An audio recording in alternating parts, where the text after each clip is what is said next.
Welcome to the Farming Without the Bank podcast, the show with a no BS approach to money, hosted by a farm strategy expert and authorized IBC practitioner. Join us as we get real and expose the flaws of traditional financial institutions in order to help farmers take control of their finances, create peace of mind, grow their wealth, and leave a legacy. Now, here's your host, Mary Jo Ehrman.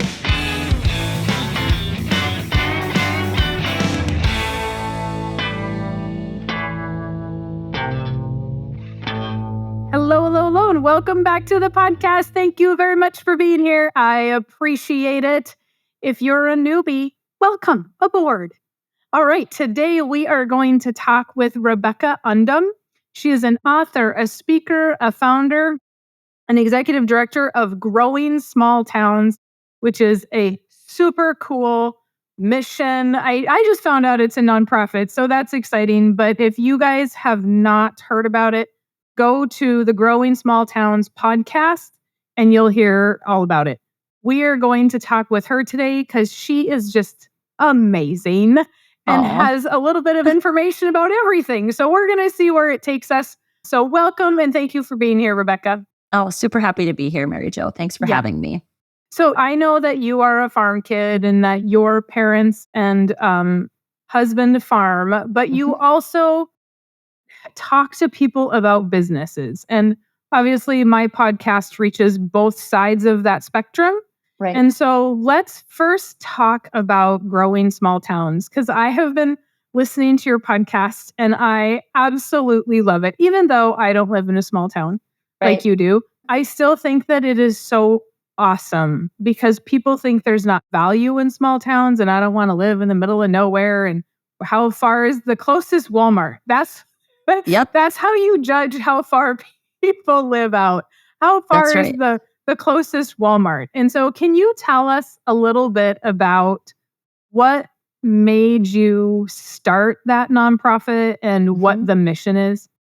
Yeah. So, okay. I moved back. This is a little bit of the backstory too, and so feel free to stop me wherever. I'll try to abbreviate it as much as I can. But I grew up in Oaks, North Dakota, where I'm living and where I started this organization. I'll just say it. I graduated from high school in 1999. So at that time, the way that we work, like this mode of even being didn't exist then. And I think that's important to mention because I didn't ever see myself coming back here. And it's not because I was too good for it. It was because I had a career orientation, right? I was I don't want to say high achieving, like I was, so incredible, but I was achievement oriented. I liked goals and I liked chasing them. And I just had a vision for what I thought, professionally I was going to do. I didn't know exactly what field I wanted to go into.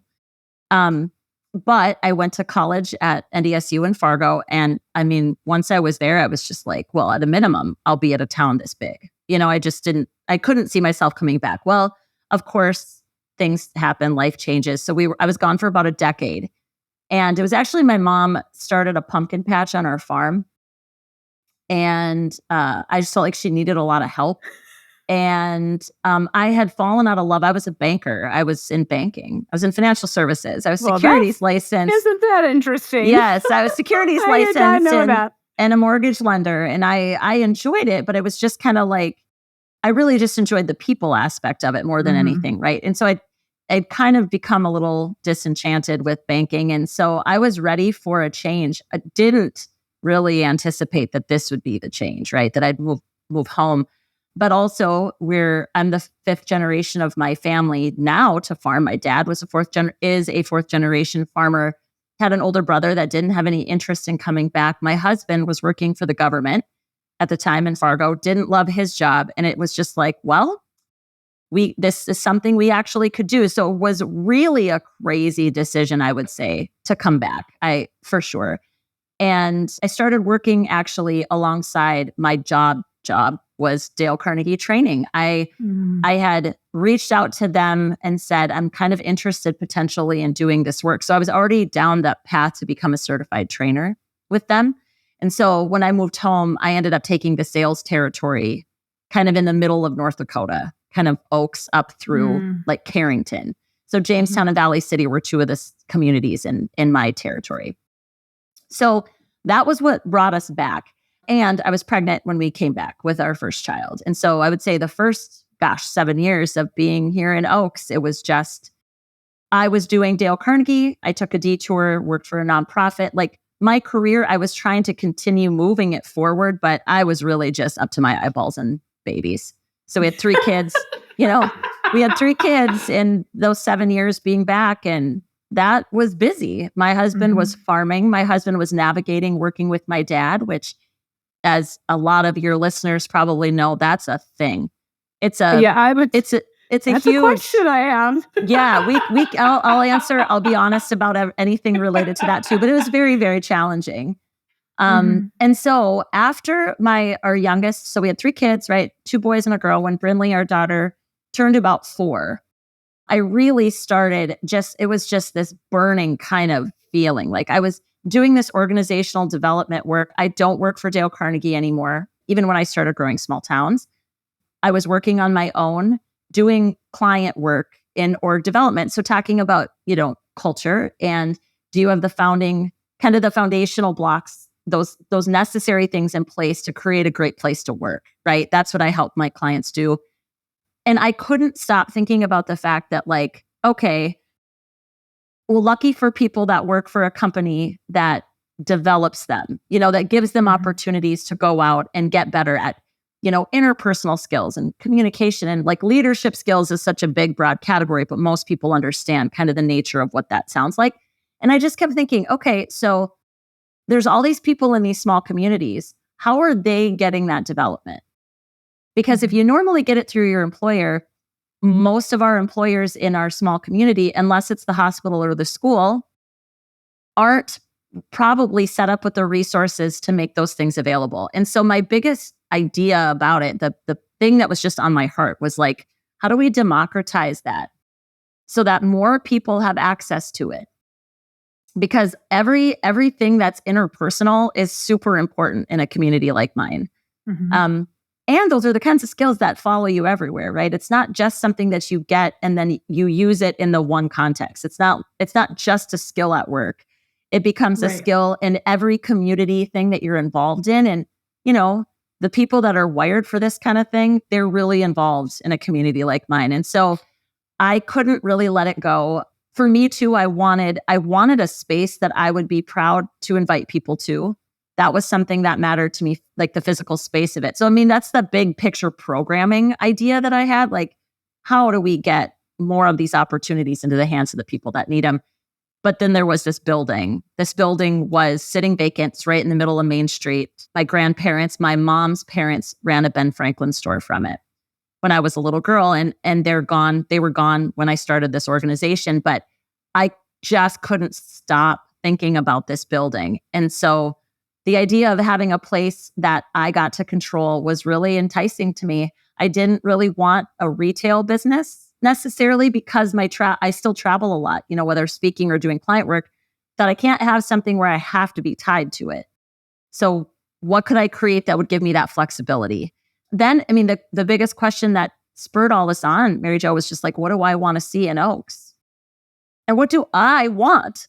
Like, I think sometimes businesses get, we do this like, well, what's the market feasibility? And those are good questions to ask. But something like this, there wasn't a market for something like this.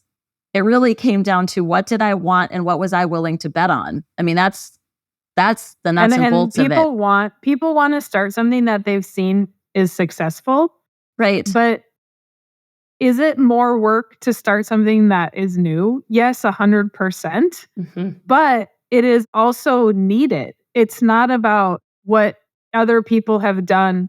I mean, this is probably going to offend somebody, but I am not like, everybody wants this boutique in the small town. And so we've got the clothes shopping and we've got this cute little boutique, and that's great, but there's boutiques everywhere. Right. And I am not, like, for me, I'm not a boutique shopper. I am not going to go from store to store. I hate shopping. I mean, I am not their ideal clientele. But in a small town, there's obviously something else that is missing that's for me. So Right. You turn the business and you turn the building into what? Yeah. So the other things that were really driving my vision for the physical space was having like turnkey, plug and play, great spaces to speak in.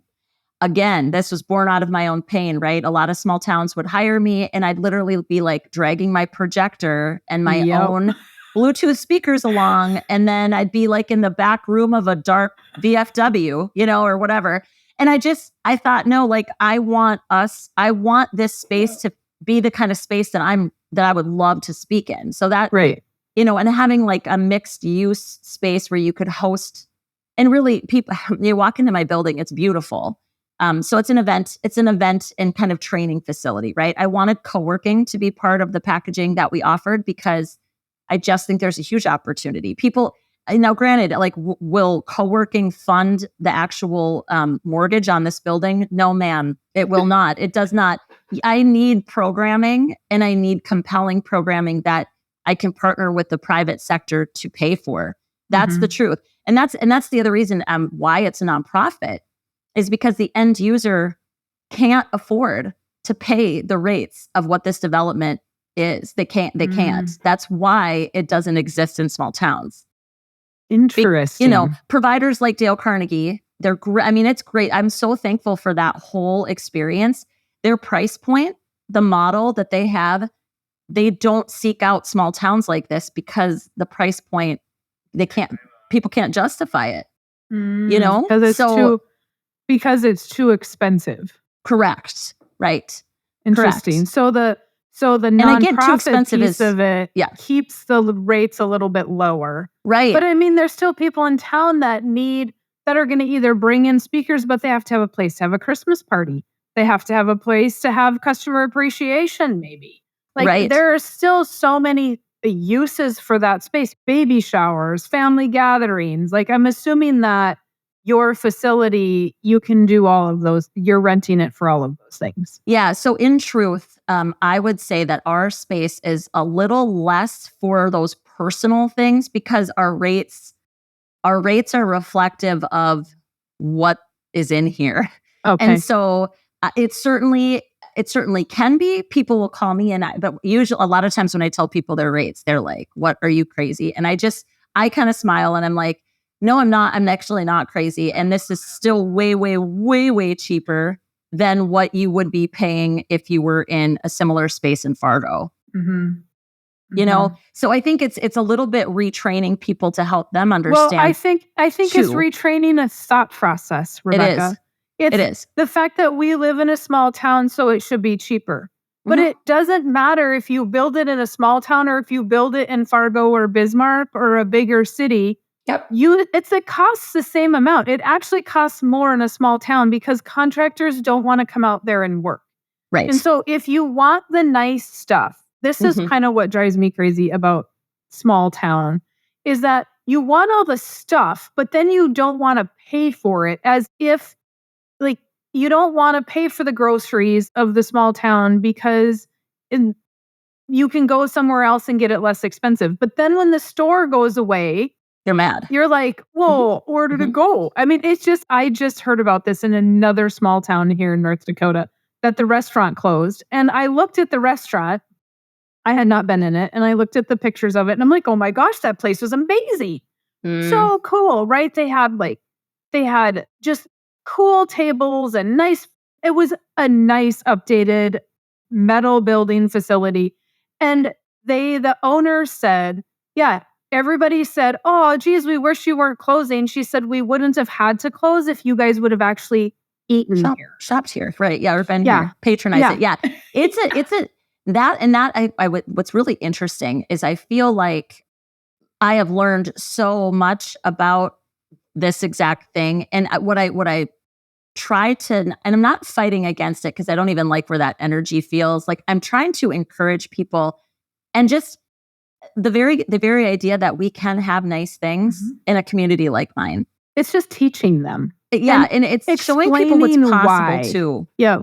And that's, so in this space, we renovated this big, old, beautiful building and we host as many things as we possibly can. And so it's a place where I always have the ability to say, like, I want to bring this speaker here and I don't ever have to go, well, like, where am I going to do it? That's a big deal to me. So I can control and use the space the way we need it to be used.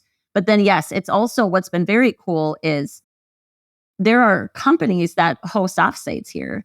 And as a facilitator, they can hire me to help facilitate a meeting. If you want a strategic planning meeting, or you want just a retreat, the topics of things I'm able and have experience leading, it's pretty vast. And so, and of course, if a company would call me and they'd ask me to do something and it's out of my wheelhouse, I'm not going to pretend I could do it. But there's lots of reasons. Part of it is like we wouldn't have attracted them to Oaks if not for a space that was suitable. So there really is a little bit of this, like, if you build it, they will come kind of mentality, which my husband was like, that is not a strategy. I said, I know. It's totally a strategy. I know. And I just initially looked at him, I'm like, I get it. But now look, there's people coming here. And so even within the first 6 months of being opened, we had welcomed over 1,000 people from 11 different states.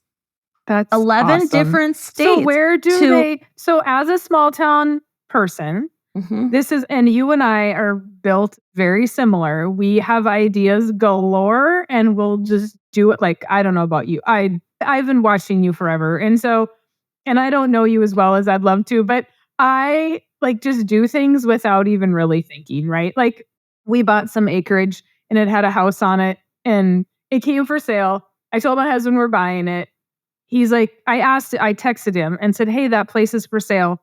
And he did not reply to me all day, Rebecca. And he came home and I said, did you get my text message? And he's like, yeah. And I said, we're going to go look at that place on Sunday. And he's like, why? I said, because we're going to buy it. He's like, what?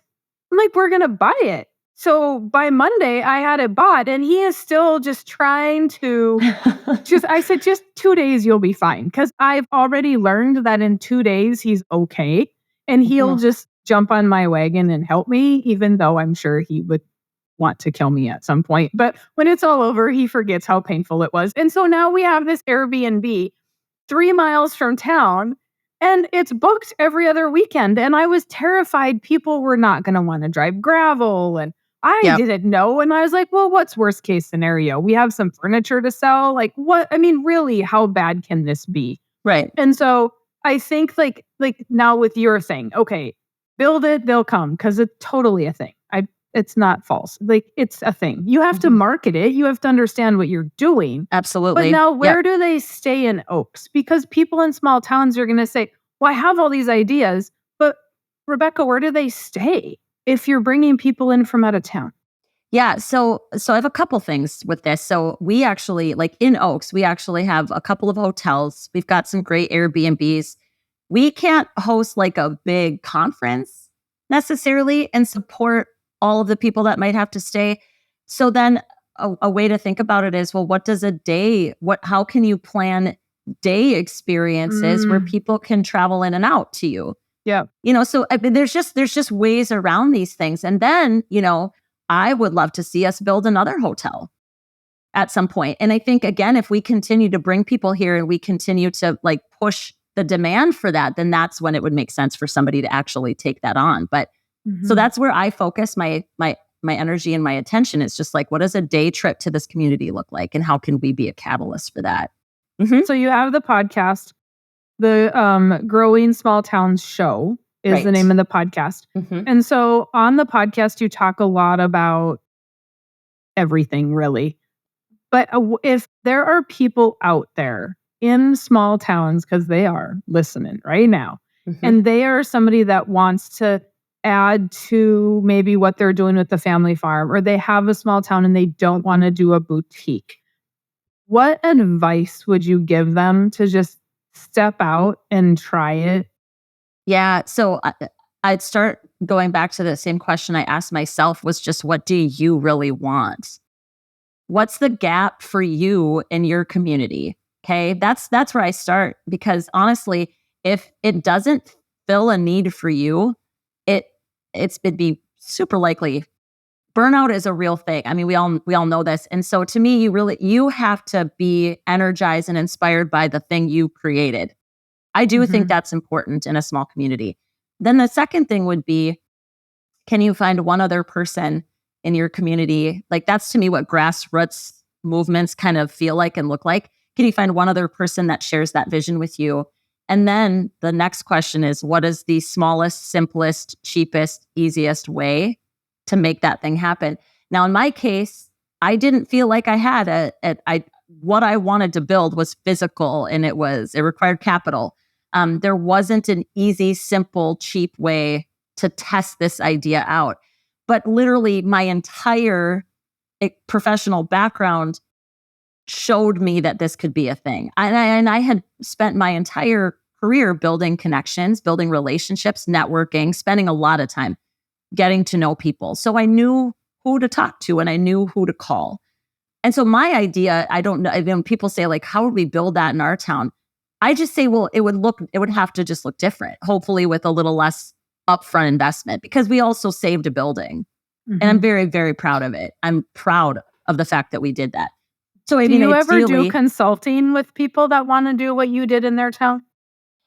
yes, but again, it often comes down to just the resources. They want ideas, but they don't want to pay for it. And I understand that. I mean, I do. And so I try really hard to offer as much like simple, practical, and then also connect them to the state agencies that are supposed to fill these gaps for us, right? Like give them actual names of people.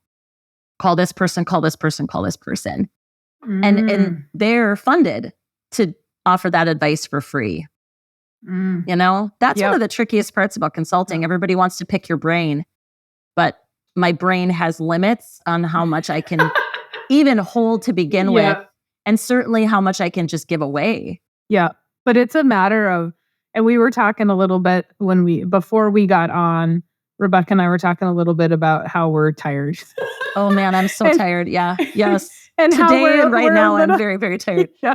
How we're a little bit strung out with all the family stuff that we have to manage. But it is. Somebody told me just recently, one of my really good friends said, Mary Jo, you have to be selective with who you give information to, because not everybody's going to take it, but you want to help them and you want to give that information. But there's so much energy tied to that. And people don't understand that either, right? They come and they're like, hey, Rebecca, I want to do this. I want to do this. But it's kind of like contractors. When we were redoing our house, they kept telling me, I don't want that. I don't want that. And I'm like, why do you keep telling me what I don't want? Like, I told you I want that and you keep telling me no. And they're like, because most people say that, but they don't have the income and the finance to back it up. And so they see it on TV and then they don't understand how expensive it was, right? And so kind of like your thing, like, I want what you have, Rebecca, but once you hear the price tag, you better be motivated to do it, because otherwise it's just so much, it is an energy drain from you to be giving all this advice. Because if you're like me, you don't stop with the small part of the story. Like, your head goes huge and you could do this and you could do this. And and pretty soon you've overwhelmed them. And it sounds great, but the amount of work that goes into it is just massive. Yeah, for sure. And I think too, like the other big thing for me is, like I said this earlier, but I try to partner with organizations or people that I know do good work. And maybe they're funded differently than we are. And then people can still get some help. And I really do love connecting great people, so that doesn't bother me at all. But even that takes time. Yes. People really just don't. And I get it. I get when you see somebody that's done something that you think you want to do, of course, I would always say, reach out to them and ask if they can help you, if they can guide you. And really, so that's more about a boundary that I need to hold for myself than it is an expectation of other people, you know? Yeah. And I'm happy to help. I just need you to follow through. Like I told a contractor that I had been mentoring, I said, I'll tell you and I'll help you and I'll coach you on what to do. But if you don't listen, I'm done. Like, I don't have the energy to keep coming back to you. And he quit listening and I was done. I'm like, sorry, done. You could have avoided all of these pitfalls had you done the one thing I told you to do. Right. And you didn't. And so who's the one that's successful, right? So if I'm telling you that these steps are going to have to be taken, yeah, there might be a way around it and there might be creative things to do that I'm not aware of, but you still have to take steps. Yeah, So, I'm a big fan of kind of presenting it to them like I'll match your effort. mm, Like if you, mhm, because what I end up doing that's is a good, caring more than they care. And yeah. then I actually get kind of pissed, just like, okay, why? And that's, again, I'm partly wired to be this. So a lot of this is just my own Yeah, internal stuff. I think it's really important that I'm honest about that. It's not like they're yeah, necessarily doing anything wrong. It's when I care, I'm like all in for you. Right. right. So we have to have those conversations up front about whether or not they're going to actually match, or what effort am I matching? Because I don't want to give more than you do. I can't care about your business more than you do. Right. So tell me a little bit about, what did the people in Oaks think? How much negativity did you have to combat with just city council and just the people that have been on the boards forever, Mhm. when you're trying to set it up and you're trying to bring people in and they think you are crazy and you have been in the big town way too long? Yeah. Well, I dealt with a fair amount of that, I would say. And what I've really tried to do in the, you know, almost 16 years we've been back now is to not judge them, because it's super easy for me.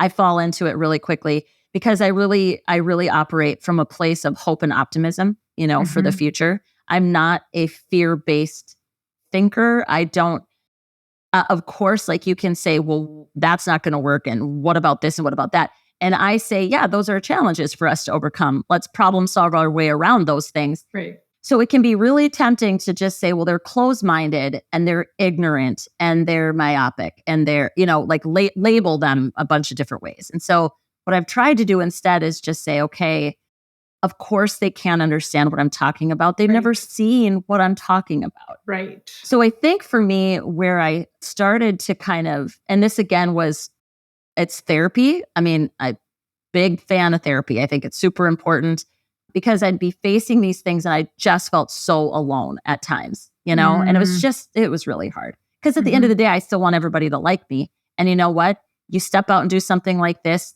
that's just not a reality. Right. Living with a Right. little audacity and being liked by everybody are probably nearly mutually exclusive ideas.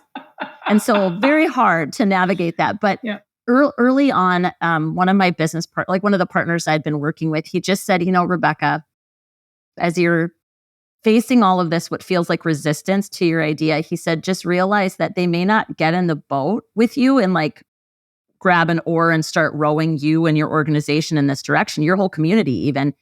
And he said, but they're in the water. And so they're going to get swept up in the current of what you're doing anyway. That's so good. Yeah, I appreciated that. And it also helped me to realize, like, I don't need everybody to row.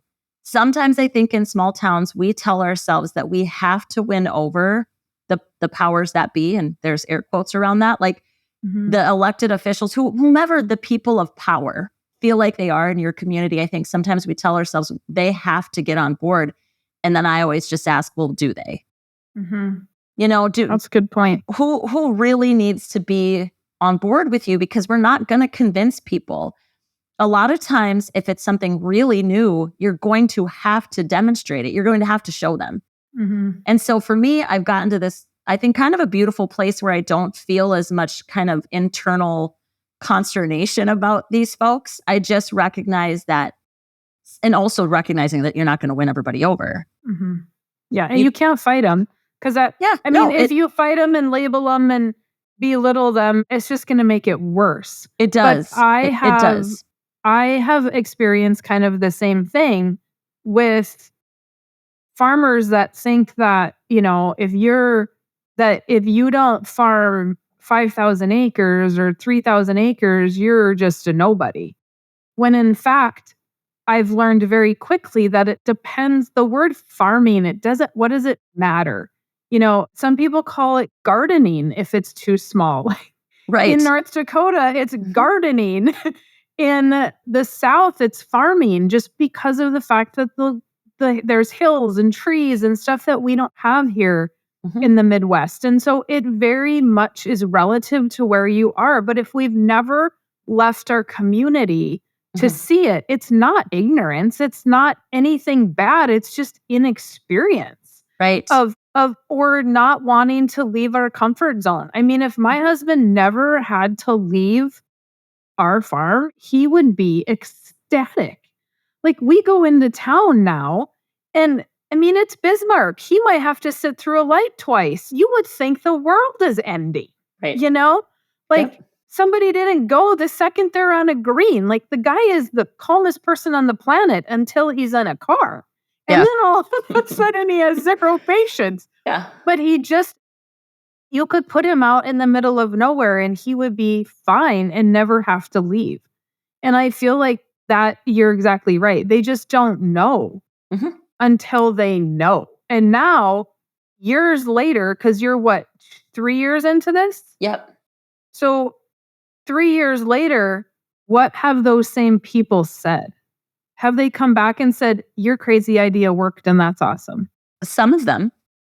And they're really, that's just really like the best thing. It just feels so good, right? But you still have people. I mean, and the thing is, when I was building this thing, I had some people that were really awful. I mean, like awful. And it is hard to even see those folks in public. And I do. That's the other thing, that you're in a small town. This whole like idea that we can just walk away from people that don't serve us, like, great, do your best with that. But you are literally going to run into them. I mean, if you're going to see them again. And so I think that's where the inner work is really, that's where it's at. It's not changing other people. It's changing our responses to people. It's working on ourselves so that we're not triggered and we're not flooded with emotion. And, we have a little better self-regulation when we're dealing with people that aren't the best that they could be. It's it's and you challenging. also said, I want to just reverse a little bit, because you said that it was hard and find a partner that is with you. And now you're super honest about everything, and I love that. So if I'm understanding correctly what you said, you bought the building, but your husband is like, no. Like, that is an absolutely crazy idea. So that is, my husband always just comes along. Like, when we were redoing this Airbnb, I wouldn't even let him in the house. I'm like, why are you in this house? Like, I will rip plaster by myself. I just need you to carry it out of the house. But other than that, you go sit in your tractor and you do your tractoring, because I don't even want to see the look on your face, because you are not happy to be here and you are not your happy self. And so I separated it so that I could put my music on and I could rip plaster all lonesome.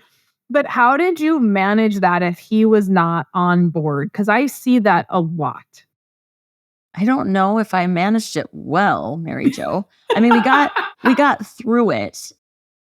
What was really hard about it is that I swear, if my husband and I like actually took personality tests, like the Myers-Briggs, like I know my Myers-Briggs, I'm honestly quite confident that he is the opposite dichotomy on all four aspects. Like we won't take the Myers-Briggs? He doesn't like the idea of it like boxing him in, which is really typical. And so so my husband takes it out of, I haven't had him take Myers-Briggs, but I have had him take like the Colby score and Working Genius and some of those other ones. And he takes those reluctantly, but he will take them. And then he's curious about what they are, but don't ever tell him that's what he is. Right. Jeremiah's he's not into, well, like, and he doesn't think about the world like I do, right? We're really, truly very, very different people. And so his whole thing, what he kept saying was,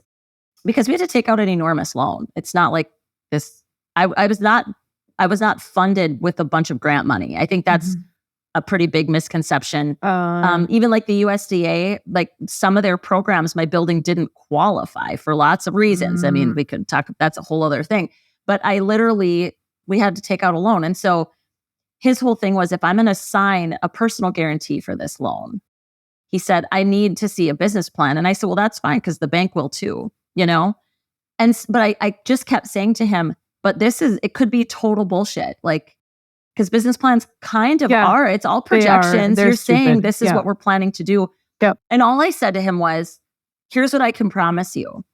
I can't promise you that the way I'm thinking about this right now, that it's going to work, but I can promise you that this is an idea worth investing in.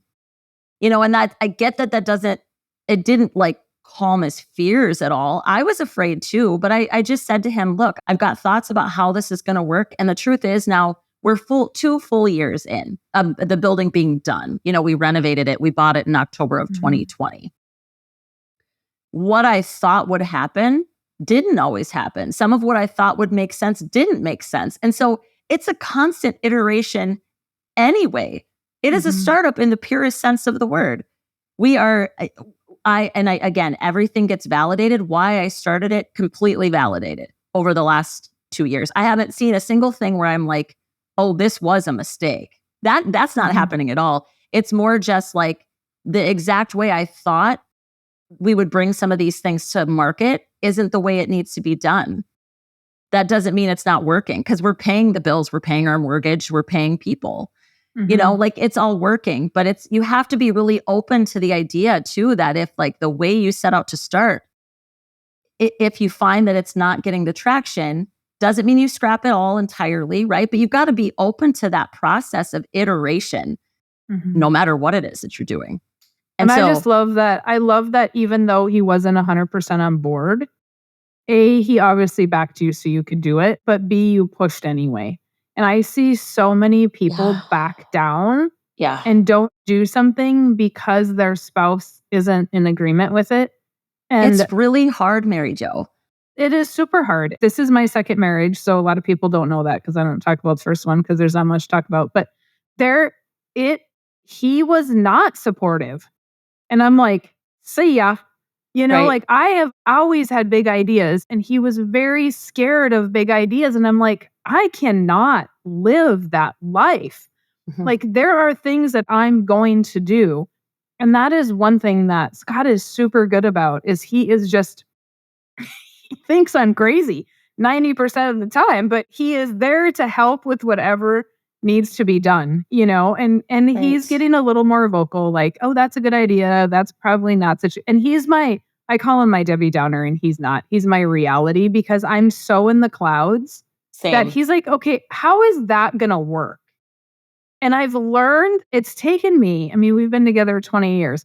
It's taken me until about the last 3 or 4 to realize that he's not saying no. He's just processing and Right. thinking it through. And I sometimes need the reality because I'll be like, oh, I didn't think of that. Like, that might be a pretty big deal, And so then I'm going to have to actually think it through instead of just jump on board and do it. What Jeremiah has, because this actually sounds so much like our dynamic. He's really helped me with is I currently hold the economic development contract for the city of Oaks. Okay. And so that board is a lot of them have a lot of tenure, and they have tenure in the city of Oaks, right? So again, maybe not that they're myopic, but they don't have as much outside experience perhaps as what you might need to get behind some of my ideas, right? So what I've gotten better at is Jeremiah is actually the one, like if I can't present something in a way that he sees, then it's not ready to be presented to the board. So he's like my first pass on some of these things that I want the board to see and understand, because he's just very granular. He's very step by step. He's very, very rooted in reality, like not and almost a little negative at times, just a little probably more pessimistic. He's way more wired to see all the ways that things going to fail. Yeah. And that absolutely exhausts me at times. There's no doubt about it. But there are times where, especially if I do need the sign off or the approval of this board or like other people, if I can't explain it to him in a way that he gets, understands, and can see the value, then it's probably not going to fly with this group either. So is he originally from Oaks? He's not. No, he's from Jamestown, actually. Did he grow up on a farm? He did not. Okay, so let's talk a little bit about that transition out to the farm and how did that conversation go? Hey, we'll come back and help. but it's really not me that's helping. It's Jeremiah. And working with your dad, and how did that dynamics grow? Well, one of the biggest, I guess, challenges is that our farm is also, it's a partnership. And the two other partners that were in the farm are related to each other, but not to us. Interesting. So structurally, not an ideal situation for a son-in-law to come into at all. A son-in-law with no farming background.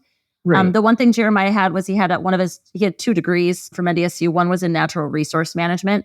There's obviously some clear ties there, right? Like he understands soil and he understands plants and he like those. So from the agronomy side of things, there's some clear things he understood, which was helpful. He also, given how technologically driven everything really is, it's crazy how fast he picked up a lot of the stuff that they do on the farm. But what you're really asking about is like the communication and how he was welcomed into this thing. And a portion of my dad's third paid for it. And once you've got your own money invested in it, it's a little tougher to not be taken seriously, right? So those moves certainly help to kind of balance that scenario. I would still, they do, and they respect him now more. I mean, of course, than they did. But it still is a little up in the air as far as what comes next. Like, how do the older partners get out? And is there an expectation of them to get out? Those things are still pretty unclear, which is nuts to sit here this many years later and still feel like, it's worked out fine. We're good, but we still don't really have a plan. Yeah, but who's buying what? And I mean, I meet with, I don't know, 250, 300 farmers a year, and they all think that they're the only ones who built the plan. Oh my goodness, right. And in 13 years, I've had 3 people that I've talked to that have had a plan and nobody's fighting. And so out of thousands of farmers that I've talked to, there's not a plan. And if there is a plan, nobody knows what the plan is. So when you die, there's still a fight. So it really ultimately doesn't even matter. Like, you still have to make sure that they know of the plan, even if there is one. If you guys didn't buy the land, then you're still sitting wondering, well, do I split it with my brother? What do we do with it? Right. Right. But there's I see a lot more of that now, that the daughter is coming back with the husband to farm. And what does that look like? Because he may not have been a farm kid, but the dynamics have to be there, because Jeremiah did not grow up with your dad knowing what his communication skills are, Like we've had discussions even in our family. Does my husband farm with my brother? And I'm like, well, my husband can get along with anybody. Like, he is an absolute anomaly in that area. Like, there are people that he works with that some people absolutely cannot get along with, and he just is okay with it. Oh, what a gift. No, it's probably why we're still married. It's just amazing. She's a little ornery sometimes. It's okay. Oh, that's amazing. But still, like, he's very relaxed. And my family, I talk about it. We're 100% German. We are not relaxed ever. And so at some point, the non-relaxed person goes, geez, is there anything that will light a fire? And he's got fire. He just doesn't see the need to be walking 100 miles an hour and driving like crazy and rushing things, Right. Because he's very methodical in his thought process. And so, but I know what to anticipate because I grew up with those people. Right. That is not how his family is. And so it's a complete different dynamic of trying to, not only are you trying to work with somebody you don't know, but you're trying to have business relations with somebody that you don't know how they run their business. Right. Yeah. And how we were talking earlier about clients that don't take your advice. That's these guys, my dad and my husband. I mean, I have given them more of my brain. And I'm at the point now where it's over time, you just kind of go, okay, listen, I'm kind of done with you guys. Right. either sit down and actually, because I've said to them, I'm like, companies hire me to walk them through these things. We navigate them with way more people than you guys are dealing with here. You're making it complicated. You're making it harder on yourselves. I'm done with you. Just like, I can't do this anymore. And so if there's been any like real strain, that's been some of the strains for me. Just it's frustrating when you can help, but your help isn't landing, even with your own family. And so there again, mine doesn't either. Yeah. Went back to my therapist and I was like, how do I navigate this? And so we talked a lot about setting boundaries. What does boundary setting for me look like? And it doesn't mean that I have to communicate these things to them. I just have to know them in my own mind and then hold them. Because it's not, other people aren't going to hold our boundaries. We have to hold our boundaries. Yeah. So that's helped a ton. Do you know who Jolene Brown is? No. She is a farm business consultant, I call her a farm business consultant. That's not what she actually titles herself, but she does a lot of farm mediation. And she will always say, in certain circumstances, go lock yourself in the bathroom and don't come out because it's not your problem.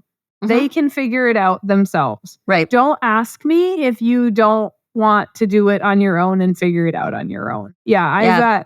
We've run into that same thing with family, like they don't want to do the estate plan, but then they see the neighbor's estate plan fall apart and it's somebody they've been very close to. And they're like, oh my gosh, now we need to do something because I didn't believe this could happen. In 13 years, I've seen 3 good cases. It's going to happen. And it's going to happen 99.99999% of the time. Right. There's a vulture. And so the partnership is, if there's not annual meetings or quarterly meetings or whatever, there's going to be issues there. And so you guys are brave just to even walk into that. And I'm actually surprised Jeremiah did. Yeah, me too. And honestly, in hindsight, and again, we're wired so differently. And I also continue to go to therapy. So I continue to grow in this way, like the social and emotional and intellectual kind of way that I think about things. I want to continue to get better. And I'm not saying he doesn't have that orientation, but I will say that there are times where I'm like, if you're unhappy, then fix it, And like, I get that sounds so plain and so simple and so ridiculous, but if we ever start to tell ourselves like, I can't do this because, or it's their fault, or it's that like blaming and just kind of that circling the drain of kind of victimhood is a terrible place to hang out. You should never say I can't. It's always, how can I? Right. Well, the language needs to change around that, but our thought process, especially in the world of farming, he didn't grow up in farming, but he's been sucked into that thought process. And farmers tend to be the sky is falling mentality. And so we have to get out of that. Like, it's even a Mary Jo, you can't farm without the bank. Well, then you can't. I mean, if that's what you think, then you're never going to be able to. Right. It's whatever you think. There is always a solution to everything. It's just that your brain cannot be in a positive mindset and a negative mindset at the same time. If you're in a negative mindset, you're never going to find your answer. Right. I always say you can't operate from fear and hope at the same time. Yep. It's one or the other, and you've got to pick. Right. And hope means there's an answer to this. There's a solution to this. I can't possibly be the first person who has gone through this. There has to be someone I can talk to, a resource I can find, a solution I can try. But if you just go, no, I can't, and it's not going to work, and that's all fear. Does your family think like you do? Because you are very much, even on your podcast, you talk a lot about mindset. And I am a huge mindset person as well. And I'm always reading things that help my mindset. And there are some things that, yes, I'm going to be very stubborn on, but most of the time I can be swayed to be like, oh, well, what about that thought or whatever? But I find that he's usually a pretty positive thinker, but there are things that he is just so set on. I'm like, dude, the world is moving. So you better come with. And he does follow along slowly, but the rest of my family is not necessarily like that. And so do you find that your family is like, what are you talking about with all this mindset stuff, Rebecca? Have you lost your mind? Or do they slowly come along with you because you're just dripping on them? I think it's a little of the latter, probably. Okay. They're not wired like this. I wasn't raised to be like this. Okay. I wasn't. I would say, in fact, that I always felt such a tension because I was always quite sensitive, always had a lot of emotion, like I wasn't taught, or I didn't learn early anyway in life, like how to navigate it, how to sit with it, how to actually process it. I just wasn't, I wasn't able to access those tools in my youth. So, but always thought this way, like what I've come to learn. And again, I think some of it's age and some of it is just straight up determination to like figure these things out. So therapy's been a huge part of my journey here because it allows me to process all the stuff that's going on inside, where there's not a lot of safe places to do that. I mean, that can be hard to find. So good therapists, that's what mine does for me. I think the other part of it too is that realization that, well, my therapist line all the time is that it's tricky down here, which I love so much because she's basically just saying we're all this crazy mix of things that serve us really well and maybe things that don't so much, right? And every single person is a mix of not good and bad, but just things that have good outcomes for us and things that don't.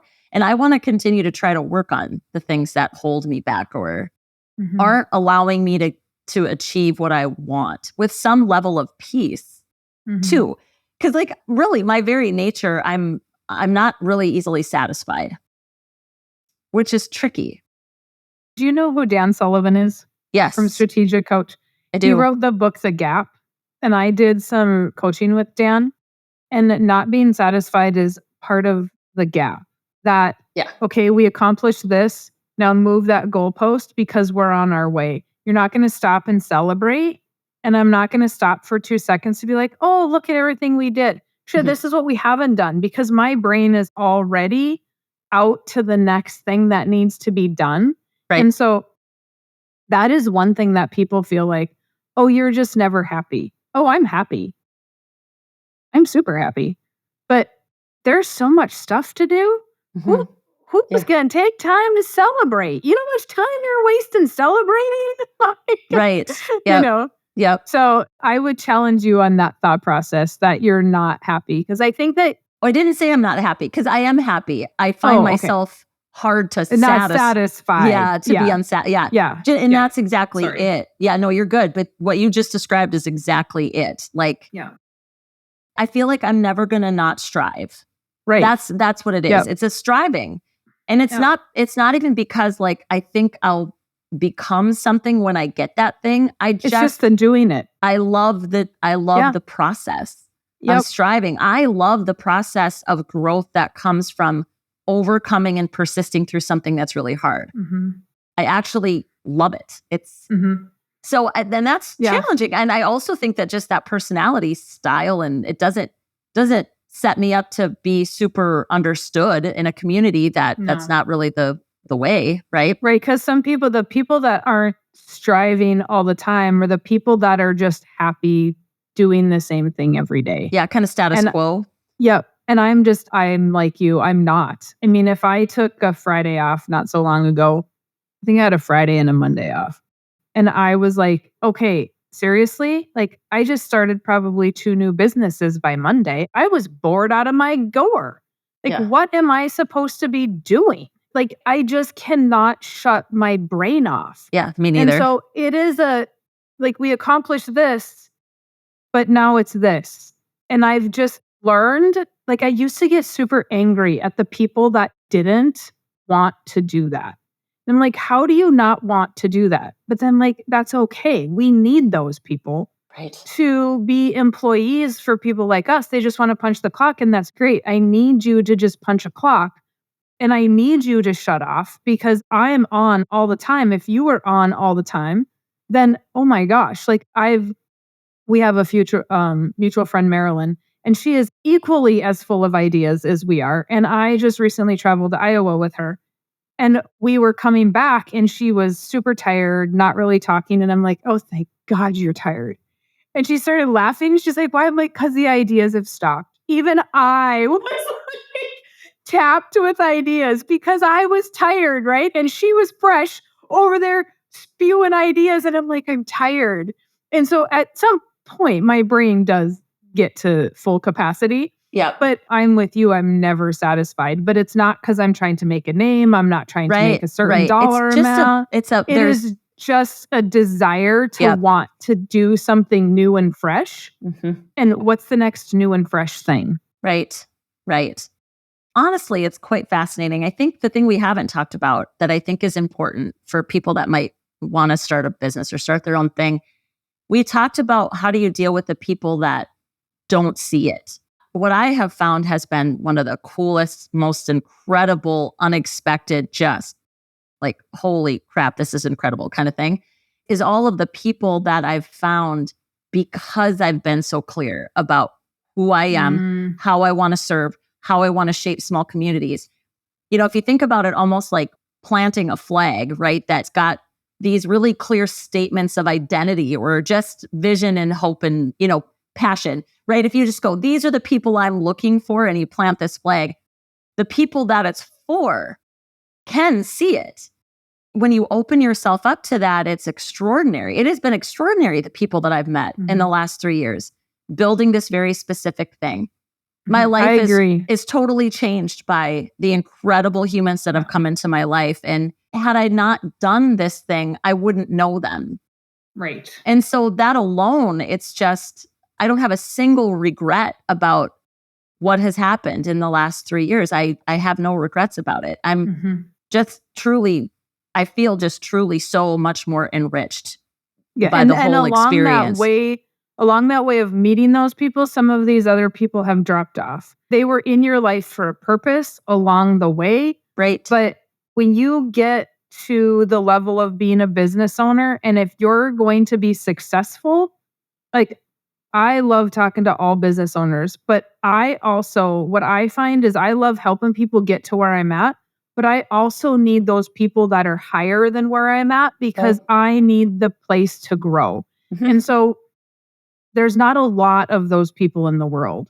When you get to the point of true success, not just, oh, I'm making $100,000 a year. That's a great amount of money to make. I'm not discrediting anybody for running their business and making a profit. I don't care if it's a $10,000 profit. Right. But talking to somebody that makes a $10,000 profit versus $100,000 versus 200 versus 500, a million, 2 million, you know, I have a colleague that he's on score to make like 12 million this year. And I'm just like, oh my God, that is so awesome. Like, I just cannot absorb enough. Every conversation is learning. It's not just talking, because just having a mundane conversation for me is very, very hard. I want to be learning. And those people that we meet along the way, they're exciting because you're learning something from them. Right. Well, and what I feel too is I've used the phrase that even as a kid, I just didn't know it then, but things don't land lightly on my brain. I'm the kind of human that I'll hear something and I'm like, I literally start trying to make meaning of that thing in 10,000 different ways. It's just the way that I am. Is it helpful? Sometimes it's amazing. Is it helpful all the time at like 1 a.m, like it was this morning when I woke up and my brain was doing that? No, it's not so great. But I also just love how some of these people that I've met, I am not filtering like I do with so much of the rest of my life. It's like I'm able to access the full depth and breadth of all of my vocabulary, my experience, my mind, the way I think, like that feeling of just being able to easily think out loud with other people. That only has happened for me as these kind of higher level people have come into my life. And it's amazing. Higher level, it doesn't sound right, but I hope you know what I'm talking about. It's kind of, just again, where I'm challenged. It's big thinkers. I'm with challenged your by people. them. Yeah, I'm challenged by them. Yeah, some people are scared of big thinkers. Other people are not. And there's when you're with your people. Like it is a different world. And it doesn't matter if you're in business or you're not in business. Right. If you are, and farming is a business. So, but there are farmers that never leave the farm, and there are farmers that will go to conferences and they're in coaching for farming and they're in organizations and they're learning from other farmers. And there are business owners that never leave their business because they don't think they can. And in fact, that's what's holding their business back because they're not meeting people of a different thought process, not a higher caliber necessarily, but a different thought process so that we are getting better. And if you want to stay where you're at, that's fine. There's nothing wrong with it. But if you're feeling stuck, then you're not with your people. Right. Like I could not be where I'm at if it was just my husband and I, because he is not a big enough thinker for me. And there's nothing wrong with that because he keeps me grounded. Good Lord. I don't even know where I would be if it wasn't for him because I would definitely not be grounded. Right. Yep.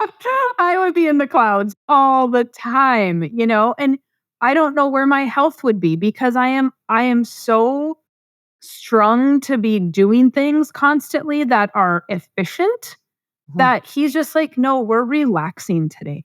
Like it's pretty bad when he has to give me permission to sit on the deck and be like, it's okay that we're not doing stuff. And I'm on the deck going, oh my God, that branch needs to be cut and that branch needs to be cut. And we should probably fix the corrals. And we should probably get those gates off of there and put these gates on. Like I've always seen what needs to be done. And he's like, oh, did you see that bird? I'm like, a bird? You're watching the birds? Right. Oh, to be a bird watcher, Mary Jo. Like that doesn't even like register in my brain. Yeah. I don't even see the birds. I know. I do not see the birds, but it reminds me that I have to slow down because I have so many friends with cancer right now and heart issues that it's I'm sorry. Is our drive constant? Like, do you ever ask yourself, is your drive so constant that if you were diagnosed with a life-threatening illness, would it have, I'm going to say everything I've done would have been worth it 100%. But would have I regretted not maybe taking the afternoon off to sit on my deck, and just relax? You're younger than I am, but it's been a huge question for me in the last probably year or two that I kind of have to slow down a little bit and just enjoy the gap. I feel like then it's absolutely something you need to take some time and ponder. Like if this question's coming up for you, there's a reason for that. Right. Right. And so like at this stage in my life, I don't have that question because I'm like right in the mix of raising kids. You're still building. And raising kids. And kids keep you very present because their needs are very present. And so I get those moments in every single day that bring me right back down to, I wouldn't call it relaxing because it's not relaxing, but it's certainly... Not when your kids are little. It's certainly present and just really rooted in like the reality of what we're doing. And so that's what balance feels like for me right now. And I try to relax. I'm just not a good relaxer. Yeah, I'm not either. I can get into a show and I can sit on the deck, but I'm probably watching something that's educational. Like I'm not, if I'm on TikTok or social media, I'm scrolling until I see something that is like, oh, look at that. And I'm learning from it. I don't care if it's an inspirational speaker. I don't care if it's finance related. I don't care if it's farm related. I'm learning from that. I'm not sitting there watching people dance on TikTok. Right. Like that's going to kill my brain cells. I'm losing them as I'm listening, if that's what I'm listening to, you know? Like I totally watch total crap on TikTok for sure. I do. Because I also though, like one of the things that's really important to me is the playfulness that I don't want to lose. That's a part of my makeup. And like actually carving out time to do those things is way harder, So even if I can get inspired, because like the arts matter to me, I find that to be helpful and good for my overall kind of well-being. So yeah, I think we all it's just a journey for every single person to figure out. I don't need it. Yeah, that's fair. I am not, and it's funny because that is one thing that I am, and that's awesome. that people are, because I'm not. I am just not a super fun individual. I don't need to go have fun ever. I do. I mean, fun is actually one of my core values, like Oh, yeah. humor and fun. I No, not want to mine. laugh really, really hard, at least. I mean, for sure once a day. But I aim to laugh a lot more than that. Yeah. I mean, It's I do laugh a lot, but part of it's what not. keeps me sane. I don't look for laughter. I don't look for fun. It is always educational. And it was not always, I feel like it wasn't always like that, but that's how I grew up. Everything my dad did was to get better. And so I very much grew up in an environment where he was always reading and always learning. And my mom is more of the one that's going to keep up on like what's going on in the newspaper. And she's just very even as far as that goes. But dad was always the one learning. And so to me, it's just, that's what you do. I didn't know that people go to school and stop learning. Right. Until I met people outside of my family. I'm like, what do you mean you don't ever read another book? What? Why would you not do that? Right. But I'm just very curious by nature on how to always be better. Yeah. So, okay. Well, we're an hour. So I think we've covered the majority of everything. Long winding road, huh? Yes. So Rebecca, if somebody wants to hire you for consulting, speaking, anything that you do, because you do a vast amount of stuff. So where can they go to get your information? Yeah. So my speaking and consulting website is just RebeccaUndem.com. It's just my first and last name. But then our website for Growing Small Towns is just growingsmalltowns.org. Either of those places you can find me. And we've got socials, mostly just Facebook and Instagram, and then LinkedIn too. People can find me there. Okay, awesome. And then if you are a client and you are listening to this, you will get to meet Rebecca in San Antonio at our client only conference. So I am super excited about that. Same. That's going to be a good time. It will be a super good time. And she's going to actually make us laugh. So I'm going to try. So somebody better come with a joke for Rebecca to make her laugh and have fun. Yeah, it's going to be great. I'm excited. Oh, all right. Awesome. Thank you for being here. I appreciate it. And we'll talk soon. Thanks, Mary Jo. Okay. Bye-bye. Thanks for listening to the Farming Without the Bank podcast. We hope today's episode has inspired you to take control of your finances in new ways. Don't forget to check out our website, farmingwithoutthebank.com, and engage with us on our Facebook page, Farming Without the Bank. Join us next week as we smash more financial myths and empower you to accomplish your financial goals.